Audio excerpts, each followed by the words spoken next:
Hello everyone, welcome to literary wisdom. आज का हमारा टॉपिक है क्लास 12th की फ्लेमिंगो बुक का माय मदर एट 66।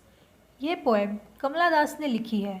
आज की इस वीडियो में इस पोएम की line by line explanation, rhyme scheme, poetic devices, themes और इम्पोर्टेंट क्वेश्चंस के बारे में बताया जाएगा।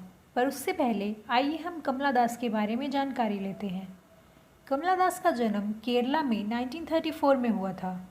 कमला दास आमतौर पर अपना पेन नेम माधवी कुटी यूज़ करती थी। ये अपनी शॉर्ट स्टोरीज़ और ऑटोबायोग्राफी के लिए बहुत फेमस है और इन्हें mother of modern English poetry के नाम से भी जाना जाता है। माय मदर एट 66 कमला दास की एक हार्ट टचिंग पोएम है। इस पोएम के थ्रू कमला दास ने मदर और डॉटर के रिलेशन को दिखाया है। My mother at 66, driving from my parents' home to Cochin last Friday morning, I saw my mother beside me. कमला दास जब अपने पेरेंट्स के घर से अपने घर जाने के लिए एयरपोर्ट जा रही थी तब उन्होंने अपनी मदर को नोटिस किया जो उनके साथ ही बैठी थी।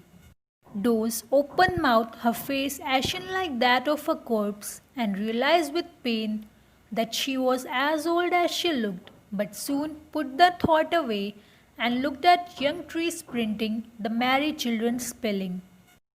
कमला दास फर्दर एक्सप्लेन्स कि जब उनकी मदर उनके साथ बैठी थी और सो रही थी तब उन्होंने उनके फेस को नोटिस किया जो राख की तरह कलरलेस और डल लग रहा था।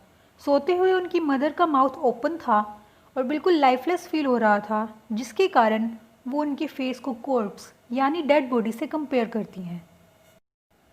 पोएट ये रियलाइज़ करती है कि उनकी मदर अब ओल्ड हो चुकी हैं और उनके ओल्ड होने के ख्याल से ही उनके मन में पेन और सैडनेस की फीलिंग आने लगती है। उनके मन में अपनी मदर के लिए सिंपैथी, लव और अफेक्शन बढ़ जाता है।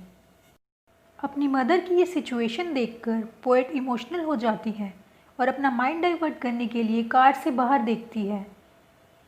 वो देखती है कि सड़क के किनारे खड़े यंग ट्रीज़ ऐसे लग रहे हैं जैसे वो उनके साथ चल रहे हों। फिर वो एक प्लेग्राउंड में खेलते बच्चों को देखती है। ये सब चीज़ें उनकी मदर से अपोजिट थी।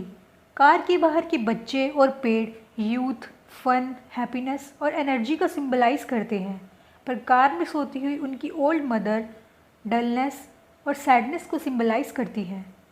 Out of their homes but after the airport security check, standing a few yards away, I looked again at her wan pale as a late winter's moon and felt that old familiar ache, my childhood's fear. But all I said was, "See you soon, Amma." All I did was smile and smile and smile. जब poet और उनकी mother airport पहुंचती हैं तब जाने से पहले वो अपनी मदर को फिर से नोटिस करती हैं कि उनकी मदर बिल्कुल ही वीक और पेल हो चुकी हैं। वो उनकी पेल स्किन को विंटर मून से कंपेयर करती है जो बिल्कुल ही डल और लाइफलेस हो चुकी हैं और अपनी स्ट्रेंथ और ग्लो भी खो चुकी हैं। अब पोइट को अपनी मदर को खोने का डर और उनसे दूर होने का दुख उदास कर देता है। पोइट को बचपन से ही अपनी मदर को खोने का डर था और जब अब वो ओल्ड हो गई हैं तो उनका ये डर पास आता जा रहा है। वो सोचती हैं कि बचपन में कुछ देर ही अपनी मोम से दूर होने का डर उन्हें परेशान करने लगता था, पर अगर अब वो अपनी मोम से दूर हुई तो कहीं वो उन्हें हमेशा के लिए खो ना दे, क्योंकि उनकी मदर अब ओल्ड हो चुकी हैं and she was about to die. पर पोएट अपनी ये सैड फीलिंग अपनी मदर को शो नहीं करती। वो अपनी मॉम को एक स्माइल के साथ बोलती हैं, सी यू सून अम्मा, इसी होप में कि वो उनसे फिर मिलेंगी। So this was the explanation of my mother at 66 by Kamala Das. The setting of this poem is at Cochin airport.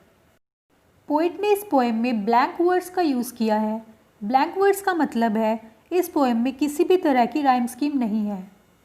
Poetic devices used in this poem are simile that compares to different things directly, personification used to show human qualities on something that is not human, repetition when a word or a phrase is repeated.